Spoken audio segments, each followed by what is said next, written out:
Hi, everyone. Welcome back. So we're going to get started with the last leg of the program now.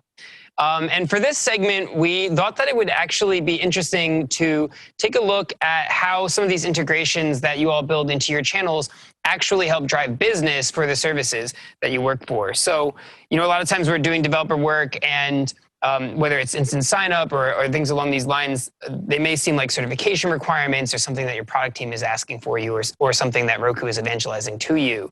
And so we wanted to connect that developer component with the actual impact it has on your businesses. So to that end, I'm going to hand it over to my colleague Grace Lamb, and she's going to first give you an overview about some of these different channel engagement features that we have for those maybe in the audience who are a little bit newer to our ecosystem. And then what I'm really excited about is it'll toggle over to a panel that she hosted with some of our really engaged partners on the platform. So collectively, I think it'll be a nice segment and give you a broader look at the channel lifecycle on the platform. And so now we are going to hand it over to that video segment. Hey everyone, I'm Grace Lamb, and I'm on the partner growth team here at Roku. I've been at the company for 4.5 years, based in the Santa Monica office, and I had the pleasure of speaking at the Developer Summit a couple years ago. So it's nice to be here with you, and thanks for having me back. So my job is to make sure that our partners, all of you, are successful in reaching your business goals by driving a cohesive strategy across the entire platform, so from BD to marketing to product to payments to advertising, and along the way making sure that we are creating the very best experience for our shared end user as well. So today I'm going to share some best practices for how to leverage our powerful tools and features to effectively grow and monetize an audience on the platform. It's crazy that we're nearing the end of 2020, and what a way to kick off the streaming decade. The good news is now that we have more and better ways for our content publishers to develop apps and distribute content to our user base, which means there's more content and better content for the end user. And users can stream whatever they want, whenever and however they want to. But the bad news is also that consumers have more choices than ever before, which can lead to the paradox of choice or choice paralysis. There's just too much stuff to watch. So let me ask you a couple quick trivia questions. Number one, how many apps are there on the Roku platform? And number two, how long does it take a user to decide what to watch? So if you guessed over 14,000 streaming apps, you were right. And according to Nielsen, it takes users on average 7 minutes to decide what to stream. And to put that into context, that's the equivalent of 42 hours per year, or for me, an entire month's worth of commuting across LA, which luckily I'm not doing right now. Another key stat is that users make over 1,000 searches for content every 60 seconds.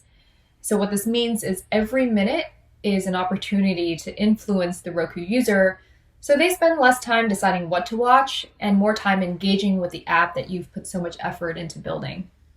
And we have a few ways to help you do just that. So yeah, building an OTT audience is not easy given how crowded the space is today, but we have a secret formula here, and let me introduce you to a concept called the virtuous cycle. First, we have a couple options around how to distribute your content and make sure we're reaching the widest audience possible. Then, throughout the Roku user's lifecycle, we have a bunch of ways to surface your channel when users are either actively searching for content or just organically interacting with the platform. And once we've reached that user and brought them into your channel, then our focus shifts to engagement and, most importantly, monetization. And we'll work towards different KPIs depending on your strategy and your business model. This part is key because monetization is what makes it possible to then reinvest in development resources and reinvest in acquiring or producing more and better content. And distributing this more and better content will bring in more users, get them to spend more time in your channel, driving up subscription and advertising revenues.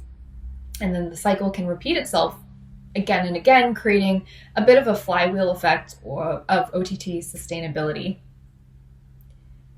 So there are two main and very complementary ways to distribute your content on the Roku platform. All of you are aware of our SDK apps, which are great. They are core destination apps that offer complete control over your UI and user experience. But what about the rest of our users that aren't actively engaging with your app? Well, the big opportunity on Roku is our massive reach and the data we have on our users as a result of having a one-to-one relationship with them. Because of this, we have ways to find incremental audiences for you. And that brings us to the Roku channel. TRC is one of the most popular apps on the platform, and we estimate that it's reached 43 million unique viewers as of Q2 of 2020. Surfacing your content in the Roku channel, whether it's ad-supported VOD content, linear content, or through premium subscriptions, allows you to reach users that may never have otherwise stumbled across your app. Some of the ways we do that is by unlocking content. So you can offer content for sampling, such as episode 1 or season 1 of a series, and retarget those users to go back into your SDK app to finish watching the show. Being in TRC also enables participation in things like Featured Free, which is one of our best content discovery tools, and I'm going to talk a little bit more about that in a second. The second step of the virtuous cycle is search and discovery. So I'm going to highlight 3 examples of tools that can bring users into your channel throughout the entire Roku user lifecycle. One feature that developers can integrate into their app and into their signup flow and entitlement flows is instant signup. When a user sets up their Roku device or Roku TV for the very first time, they have to go through an activation flow, and instant signup is a required step that allows them to subscribe to a channel with just one click. This feature, which is powered by Roku Pay, is a streamlined way to get users to start a trial even before they've started streaming on their device, when they're really, excited and the hungriest to try out new content. In fact, partners that have instant signup enabled are seeing an average lift of 51% in increased trial starts. So this is a really effective way to widen that top of funnel and increase the number of users that ultimately could become a subscriber. Once the user is set up and streaming, we have some ways within the UI to capture their attention. And Roku users love free. So it's no surprise that Featured Free, which is a tab in our main left-hand navigation, drives an enormous amount of traffic and engagement, and it reaches 25% of our overall audience every month. Top partners that have participated in Featured Free are seeing 20% or more of their total installs coming in from this placement. So it's really a great content-driven way to promote your ungated content and drive new viewers into your channel. And then when a user knows exactly what they want to watch, of course, we have universal search.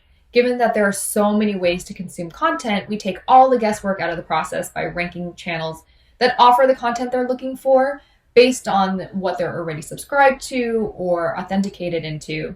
So in this example, the user searched for the Jumanji sequel, and because they were already subscribed to Star's premium subscriptions, that's what we surfaced first, reducing friction for the user.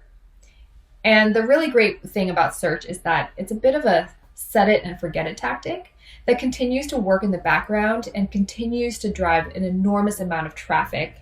And so this is all about being at the right place at the right time.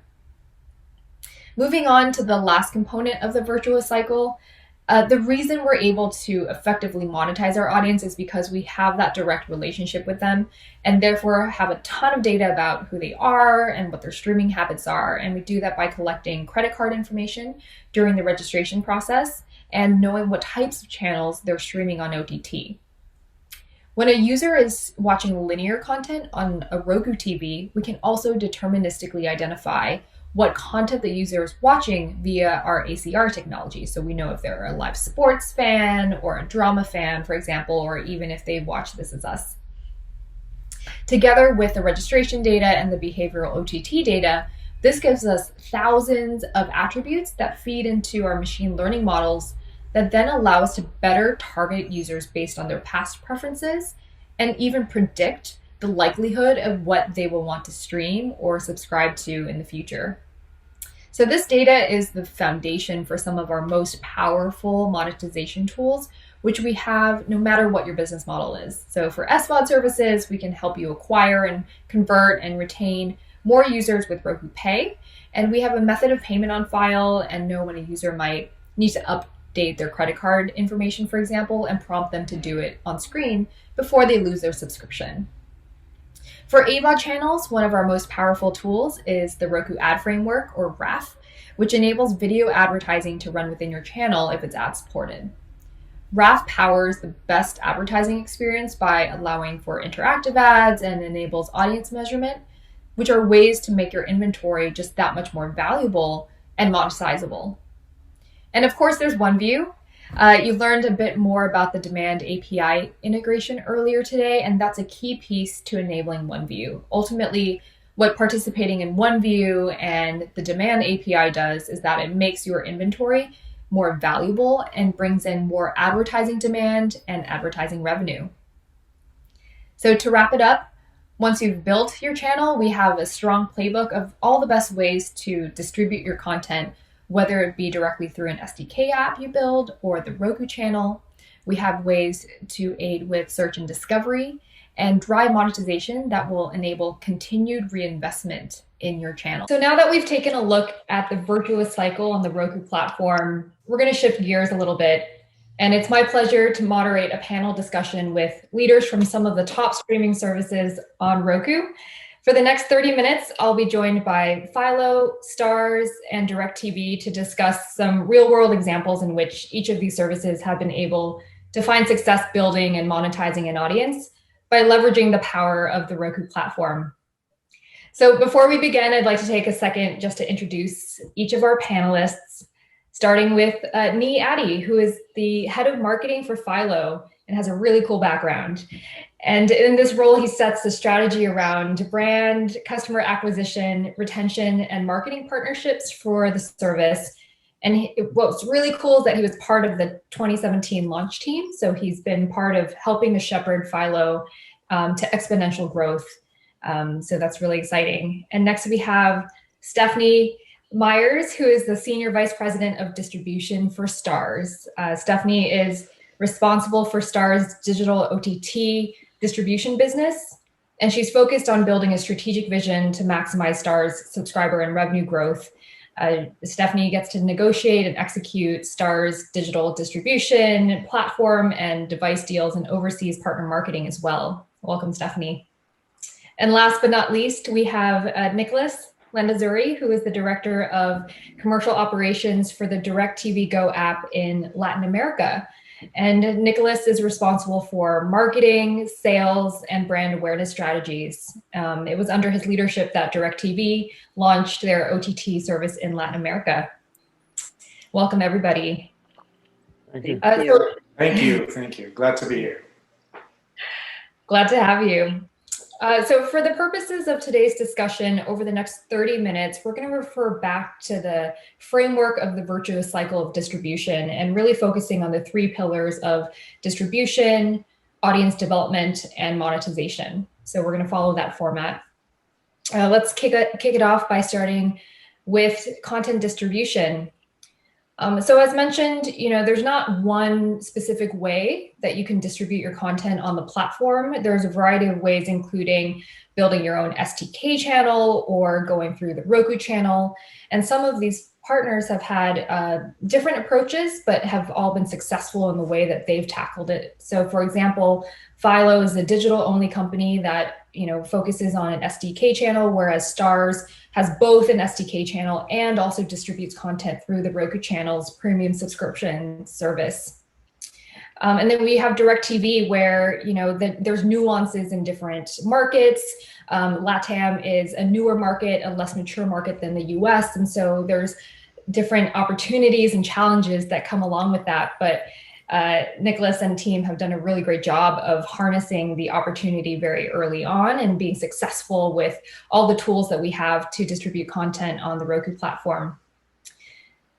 So Stephanie, let's start with you. As I mentioned, users can find stars in a variety of ways on the Roku platform. So loyal fans can go directly to your SDK channel.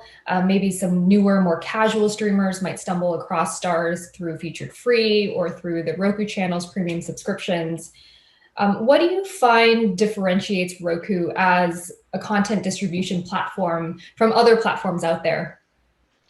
Yeah, I mean, I think that sort of captures it in a nutshell. Roku's in this unique position of being a device retailer, a universal search engine, an app seller, and a channels business. And I think, from Star's perspective, we're trying to lean into all touch points to the consumer. And so, what we've done is we have a Stars app, obviously on Roku. We've partnered with the Roku channel.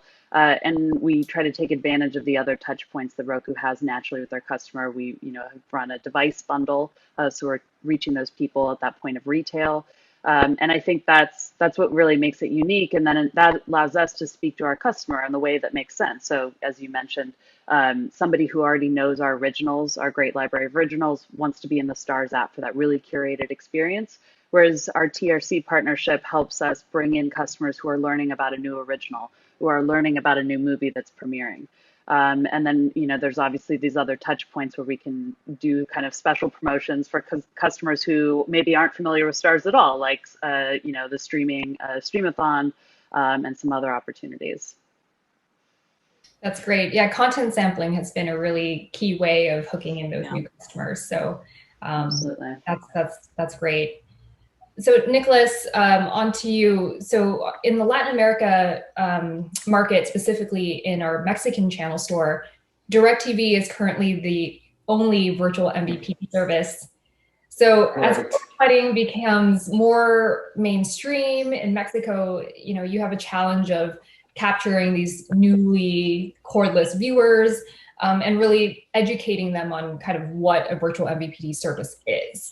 But you've seen a lot of success and a lot of traction very early on. And I've heard that users of DirecTV Go in LATAM on Roku are actually more engaged than other platforms. Why do you think that is? Why do you think audiences are inclined to stream your service on Roku versus anywhere else? Well, there are a couple of things, Grace, that we think happened in Mexico, and I have to address, unfortunately, the situation that we are living right now with COVID. The COVID situation changes a lot of our consumer behavior in terms of how we consume our content. That has been changed a lot recently, and we launched in Mexico during the COVID situation. And the COVID situation moved the consumption to more streaming and more needs of streaming within homes or households, since you cannot leave the house. So, and with that, having the base of consumers that Roku had in Mexico, it was a perfect fit for us to start working with Roku in terms of reaching that audience that is used to stream through Roku, that audience that is also used to use the credit card in order to consumption of channels and content. And that helped us grow really, really fast in the launch of Mexico so far. An unfortunate situation, but at least we were there to help streamers in a tough time as they were returning to our service and our platform for news and entertainment. Totally. And if I may add, Grace, we are a combination, as you say, of a multi-channel video programming provider, and one of our characteristics is the linear channels. One of the linear channels were the news. So the news were really important during the COVID situation, and our service was able to provide that for the Mexican consumers and the whole region too in Latin America, which we'll talk a little bit later on if you're interested, and the panel want to hear about Latin America too. So yeah, it was a great combination of two great companies between DirecTV, AT&T, and Roku that allowed the launch of DirecTV Go app in Mexico be successful. Absolutely. I've probably streamed more news in the last 6 months than I have in quite some time. Certainly during the work week.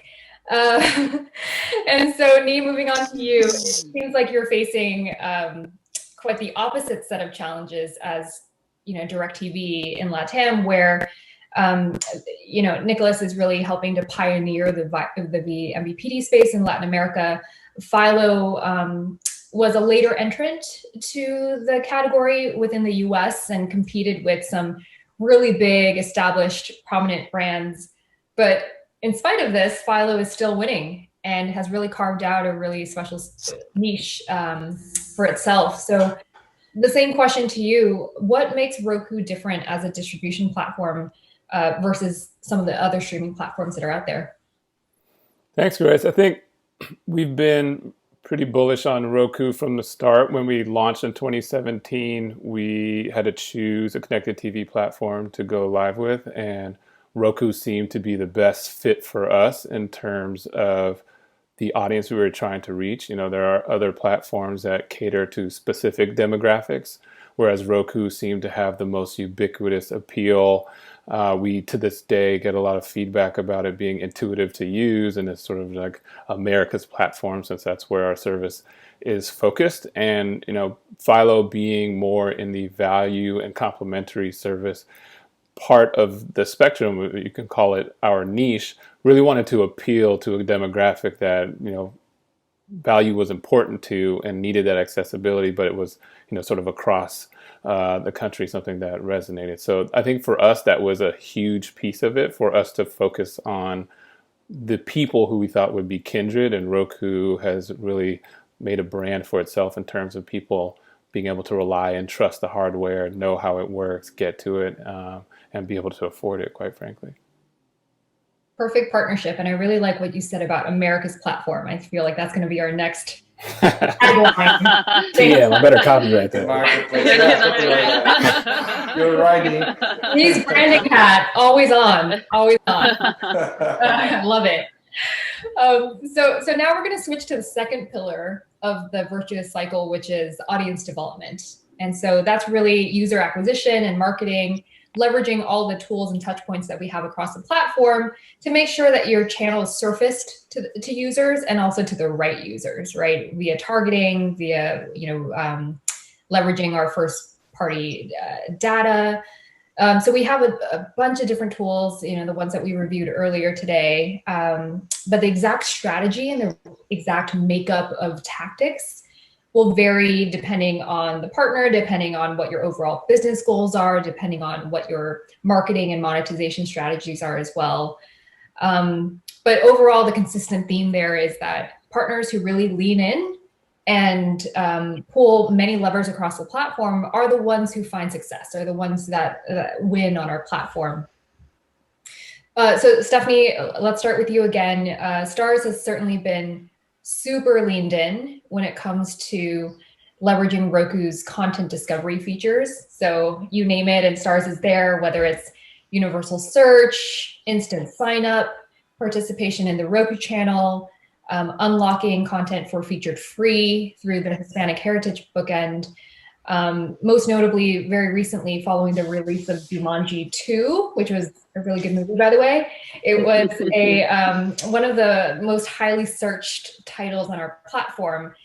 But there were 9 different channels that carried the movie, including Starz, right? So consumer choice. That's kind of one of the conundrums. But this really speaks to the need to participate in Roku search, because if Starz wasn't in search, then users might have gone to other services to watch the movie instead. So from your perspective, what role do all of these different organic discovery features have in helping to grow Roku's audience, or Starz's audience on Roku? Sure. Yeah, I think, one thing that's wonderful about Roku and sort of almost symmetrical for Starz is we're both a bit agnostic, right? And so a lot of those search results for Jumanji could have been Philo or some other service that's also selling Starz.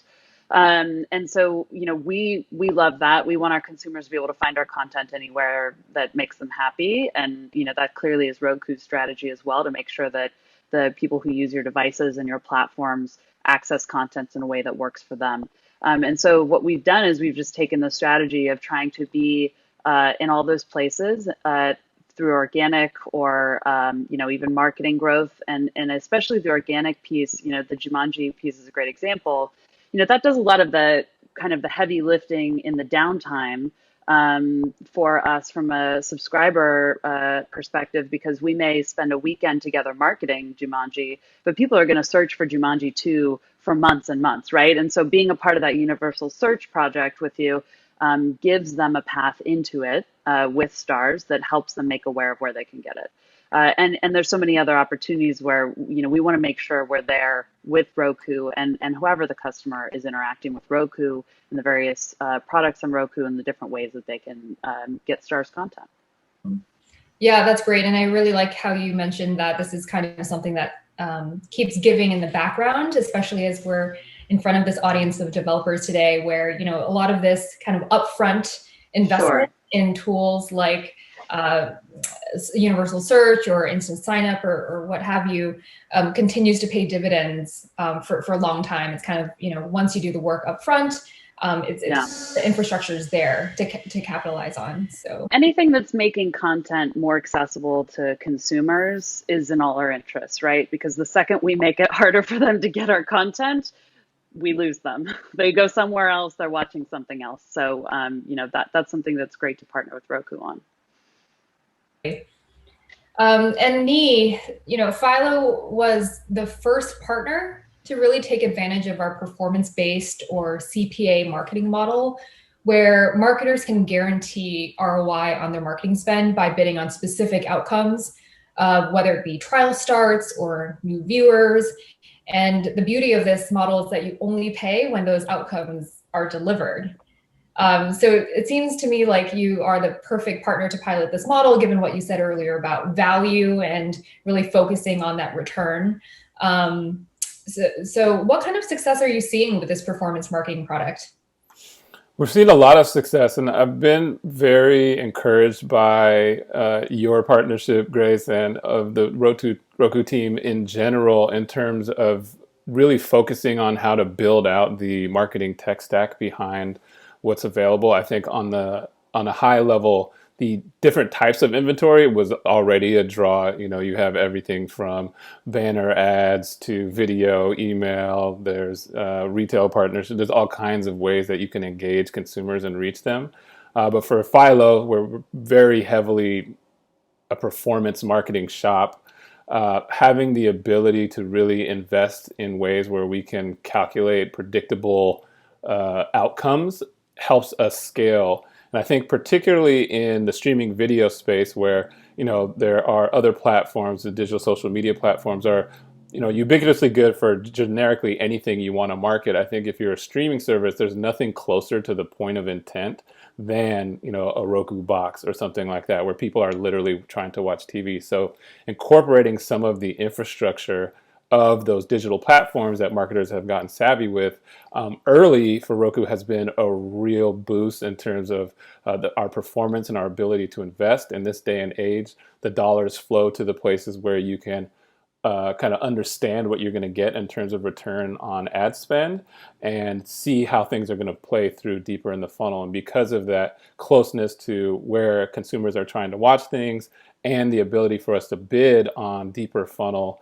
attributes has really allowed us to ramp up our spend confidently and, in terms of allocation, shift more toward Roku in terms of an ideal place. And we would love to see that go further. And, I think there are efforts going toward attribution and things of that nature that will make it even more impactful. But just for some context, I think since we launched some of these platforms, we've ramped up spend like 3 or 4 times since where we were and have been able to keep them there since it's not speculative. And I think the last thing that it really helps is it takes some of the load off of our teams in terms of tweaking and playing around to find who is exactly the right audience, because oftentimes we won't know because we're working in partnership with you.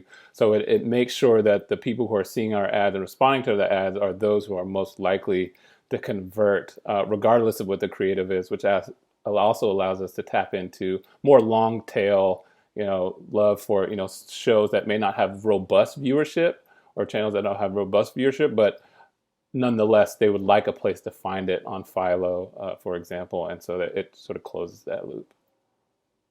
So being a later entrant actually didn't really hinder you in terms of being the first to take advantage of this solution. And, this is all the power of our performance marketing product is all based on the power of our predictive model, which is then built on the foundation of all of our first party data about our users. So I'm glad to see that, that has yielded so many dividends for you and that you've been able to scale and really ramp up your investment there. And speaking about ramping up, Nicholas, I know that DirecTV has been going through a similar exercise in LATAM, where you've started to see some success with your marketing spend and have very quickly ramped up your investment in the platform. For example, you were the first partner to run a complete home screen takeover campaign for an entire weekend where DirecTV owned 100% of our banner inventory across a Saturday and a Sunday. And the strategy has been to typically hook that campaign around a value add promotion, such as a 1 month free of HBO or some other sort of discount. And I know you're experimenting with some off-device marketing as well, with plans to run retail bundles where customers who purchase a Roku device will get a free month of DirecTV. So really, really great packages of value for our end users. Would you mind speaking a little bit towards your overall strategy here as you're quickly making moves in terms of trying new tactics and ramping up spend? Yeah, sure. It's as Nee was mentioning, is trying to optimize our upper funnel and get the audience and the correct audience. So yeah, we received a list of actions that we could do with Roku, and we were wondering which will be the correct one, and the only one is to you have to try all of them one by one. So the first one that we tried that caught our attention was the 100% share of voice during the weekends. Why during the weekends? Because analyzing our audience in Latin America, we are sports fanatics, and when we talk about sports fanatics, we talk about soccer. Like in the U.S., the NFL, the soccer is the sport that most people in Latin America watch, and it's being played during the weekends. But by the time that we were launching, they were not sports because it was garbage. So we were using our VOD content in order to drive subscribers to our app. Remember, we were launching, so we did that with great results from the audience from Roku. So we decided to do it I think it's the fifth time that we're doing one every month in order to get audiences from Mexico. And now that the sports are back, and the NFL is also another sport that the Mexico market specifically likes. Plus, the soccer is actually a boom that we're doing, and we do that on the weekends, during the game, before the game, or before the event, if you want to call it like that. And it's driving our subscribers up all the time that we run it. And we're looking forward because, as you know from DirecTV in Latin America, we have a very strong presence, and the brand is very well known, especially in South America, Central Mexico, no, because that's where we launched recently, but in South America is very well known. And we have a long time relationship with the retailers. So we know that when you guys were talking about the retail promotions that you guys run at the end of the year, which is a very big season, is the Christmas season, it's going to be important. So we jump into it. We separated a spot with you guys for Mexico from what we call SSLA, which is Spanish speaking Latin America, and we're going to run it with you for the first time this year. We're actually about to start with the promotion with the retailers, and we're really looking forward. As you mentioned, we're going to cross with our promotions that we have for all channels, and want to have one exclusive for the off-device promotion with Roku, which is 1 month free of our service, plus the HBO free that you already mentioned. And so we're looking forward for that. And not only for that, we're looking for the other options that you guys are mentioning. We've seen at the border, and we're really interested and see if we can jump into the button option for our regions later on in 2021. We're analyzing that. I think our relationship once again is the perfect one, and with all the the list of actions that we can work together, I'm sure we're going to drive subscribers for Roku and for us in a short period of time in Latin America. That's great, Nicholas. And the retail offer, I'm really excited to see how that does. That's a huge value to the end user, a whole free month of the service to try stuff out.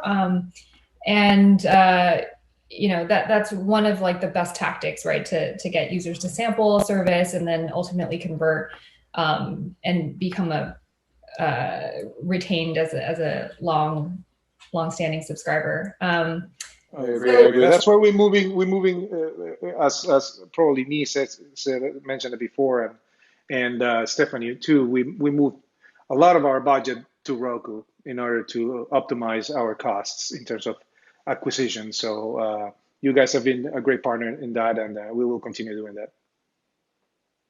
So what I really loved was all three of these examples were very, very different, but they all were very successful. So again, pulling from different tools of the tool set, just depending on what your strategy is, and based on your audience, I think working with you guys to kind of customize that strategy based on what we know works on our platform has been really exciting to see the success. So that concludes the audience development kind of part of the cycle. And the last pillar of the virtuous cycle is monetization, right? We've done all the work to build this great app. We've gotten people into the app. Now what do we do with them, right? How do we drive engagement? How do we make them stickier? How do we actually monetize them and make sure that we're reaching our overall business goals and overall marketing goals as well?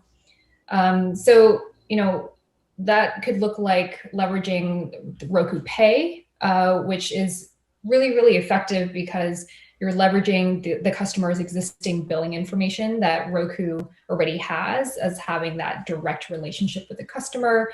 It helps us build on retention strategies.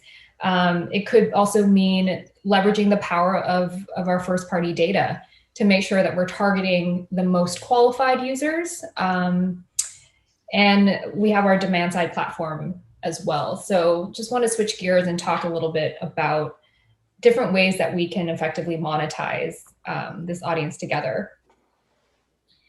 So Nee, I'm wondering if maybe you can comment about specifically customers who were acquired on Roku versus other platforms. Are there any distinctions there? What do you consider to be any sort of unique or interesting attributes of a user acquired through Roku? Sure. I think two things come to mind. One is more at the top of the funnel when we're acquiring them. I believe that, you know, ISU is something that we recently implemented, I think at beginning of August-ish. And what that has done is reduced some of the friction in the funnel such that, you know, as people are setting up their devices and, you know, they can get going and, you know, start thinking about the types of apps they want there, has really conspired very well with the marketing that we're already doing since that time. And only what's been a 2-month period, we've already seen a 50% increase in signups from the platform, which is phenomenal. And it's allowed us to push, that efficiency has allowed us to push our marketing spend almost 2x in that short period of time. So I think even at that early in the process, we're seeing great sort of monetization benefits.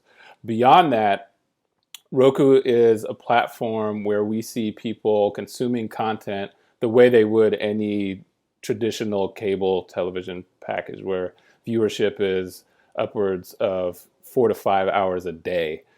So that's something really powerful. Beyond just the, you know, can we acquire them, are they using this frequently? Are they watching, there's ad revenue and all of those sorts of things involved in terms of people who are engaged in watching the content. So being able to reach people and keep them engaged in content has been huge for us, thinking about more long-term value versus just the initial acquisition cost. Absolutely. It's all about reducing that friction and just making it easier for the user. And on that same vein, Stephanie, the last question of the session is for you. in reference to Roku Pay and reducing friction, making it easier for users to sign up wherever they find stars on the platform, since there are so many different options. Can you speak a little to the impact that these customer-friendly flows have in driving more subscriptions to stars? Sure. I mean, to mirror a little bit of what Nee said already, like any friction in the process is a problem, right? We leave customers on the table every step of the way. So every hurdle in the payment process is an opportunity for a consumer to change their mind and leave. And we know that Roku's been making great progress in sort of creating this clear, concise, user-friendly pay process. We even talked about it a year ago and some of the inroads we've made.